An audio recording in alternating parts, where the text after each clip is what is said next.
The latest version of Excel, Excel 2010, has more than 400 functions.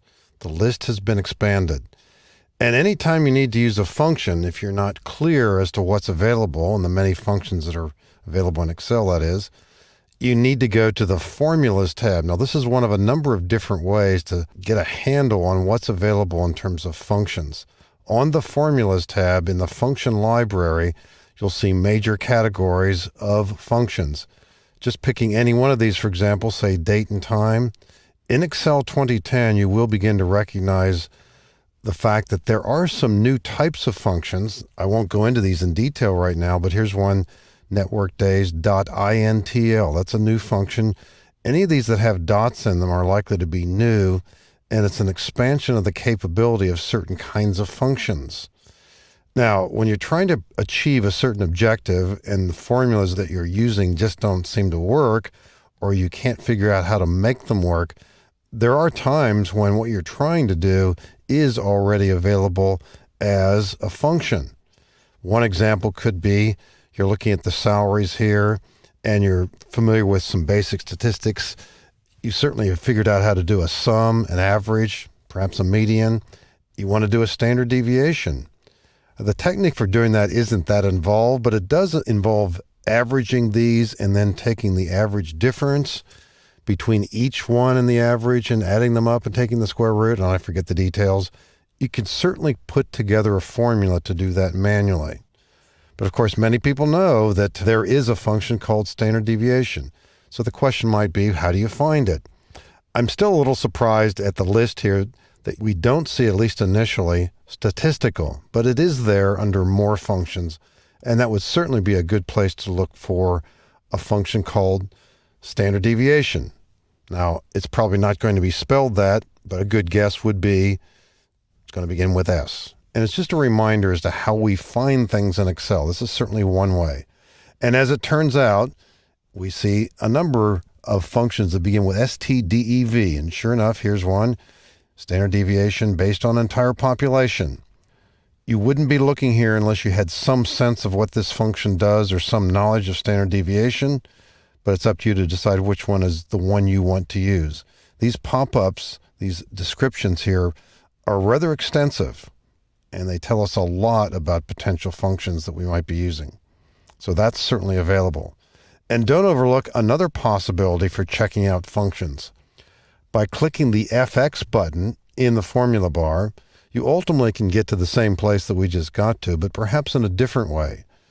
The approach here might be, maybe you start by looking at all functions. Now, who knows where the function's going to be? A good guess with standard deviation, of course, is it would begin with S, even if you didn't see the previous search for it, but it's likely to be in here, and sure enough, you'll find it here as well. And what happens here when we click one of these? We see a description below it, not unlike what we saw earlier. So we certainly see some of these here.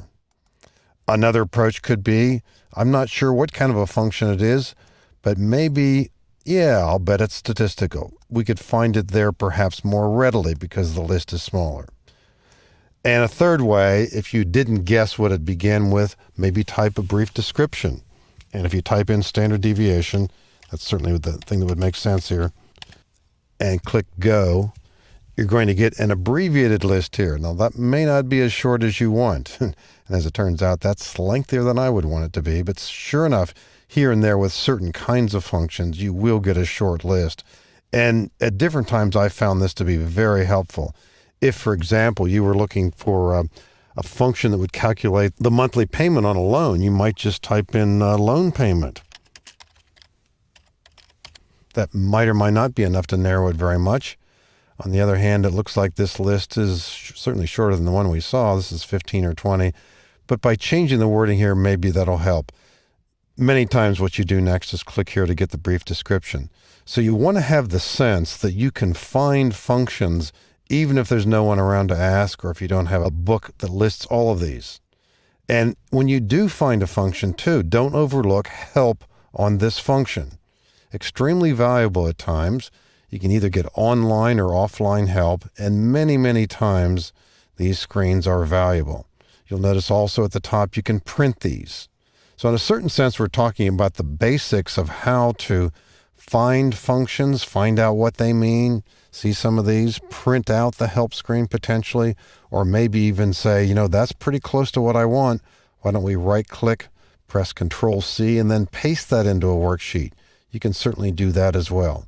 So there are quite a few approaches to getting that cliched, get a handle on something, understand what kinds of functions are available. And certainly here and there, you'll just make good guesses too. I mean, we don't necessarily have to be told. We would probably make a good guess. Just a little bit of knowledge would suggest there's got to be a function called median. Maybe I'll just type it in. And sure enough, like a lot of functions, that's going to work just fine. Let's highlight this data. I want to know the median value here. Good enough. So whether you're typing in a function name and making a guess, or using fx, or using the formulas tab, you're likely to find the function eventually.